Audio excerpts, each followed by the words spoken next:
It's just like a rebirth for you. How would you describe these last couple of weekends, but especially today, you're in the mix?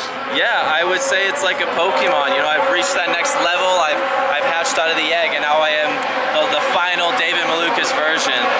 With everything that's happened this year, man, from that new hand to new team, all the chemistry and everything at Laguna, I knew we were on for a pretty good year. I mean, first race there and already fast 12 with 1.5 hands. I was like, man, this is looking really good. And we wore it in, we broke it in, and now I have that strength, and the hand is loosened up now to where I can drive out there without any pain. And yeah, I mean, the results already showed P3. Did your life flash in front of your eyes with the injury? I mean, earlier, your racing life. Yeah. You understand? You work your rear end off to get seats, Of course, and I mean, through everything that happened, let alone just from like, can I find a seat here and there, it goes more into the fact of like, was I going to be able to drive again? They didn't really know how it would recover, how my body would do. Obviously, hopes were high. I'm 22. If I break something, this is the perfect time. But there was a lot of question marks, and it could have been really, really bad, and the hand could have never came back, to be honest. It could have been where I'm never driving again. So to be thinking those thoughts 4 months ago to now being back in a race car and having my best qualifying ever in a road course is pretty surreal. Pretty damn good. Plates, screws, what put your hand back together, so to speak?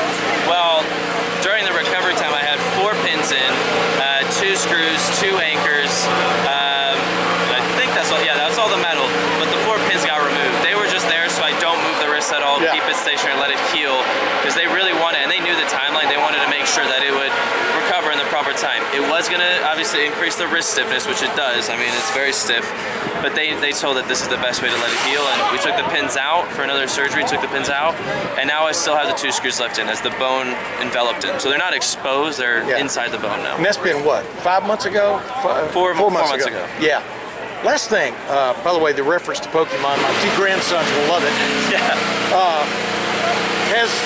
I call it, it's not push to pass, but has the hybrid thing, if you kind of sorted it out already, you're still what I'm saying, if you feel like you're getting, everybody's talking about the debut, but you feel like you're getting pretty good production out of it from a coordination standpoint. I think so, yeah. I think so far right away, I did a lot of preseason testing with McLaren on the hybrid. Yeah. We had a lot of testing already in Iowa, Milwaukee, and real life testing, a lot of sim work. So going into this weekend, it already felt like muscle memory. I have the sequence down, I know the fluidity, I know how it feels on the setup changes, so I'm pretty confident with it already. And my last question, for sure, I always ask 2 more, even though I say last one. Okay. But this will be the last one. What is McLaren looking for in that seat? Well, it's just kind of interesting. Yeah, it's no comment from my side. Of course, I made it difficult for them. They wanted me, and hey, your job is to drive, and I couldn't do it. And at that time, we didn't know how long the hand was going to recover. That's when we still had the thoughts of, man, this thing might never come back. It might take a year. Who knows?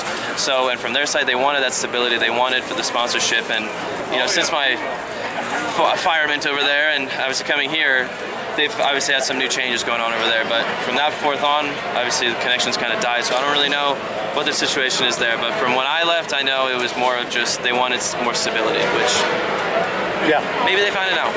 Exactly. Did Mike call you, or did you call Mike? How did you and Mike Shank hook up? Mike called me. I very much didn't want to step on toes, because also the whole situation, I didn't really know what his situation was. I just thought maybe he was out for a race or 2, maybe he had some sort of injury.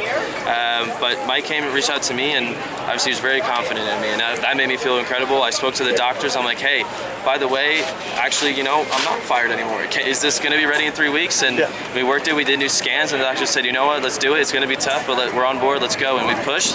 And man, in 3 weeks' time, from Dr. Trammell to Julia Visor, all of IndyCar Medical, my surgeons, Dr. Peck, Sarah Barton, all of them combined is what helped me be able to drive at Laguna, perform, and complete the whole race. And remind people again what happened to you, where did the crash come, etc. Yeah, it was a bike accident, and it was actually out in Phoenix. I went to go see my friend, and the bike that I have at home, the front and rear brakes were swapped. So when I went on the rental, just muscle memory again. Yeah.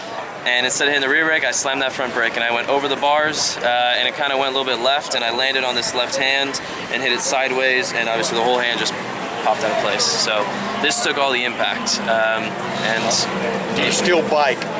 Oh, absolutely not. No, I don't bike, I don't do anything. I just go home and I go to the gym and I just get ready for the next race. That's it.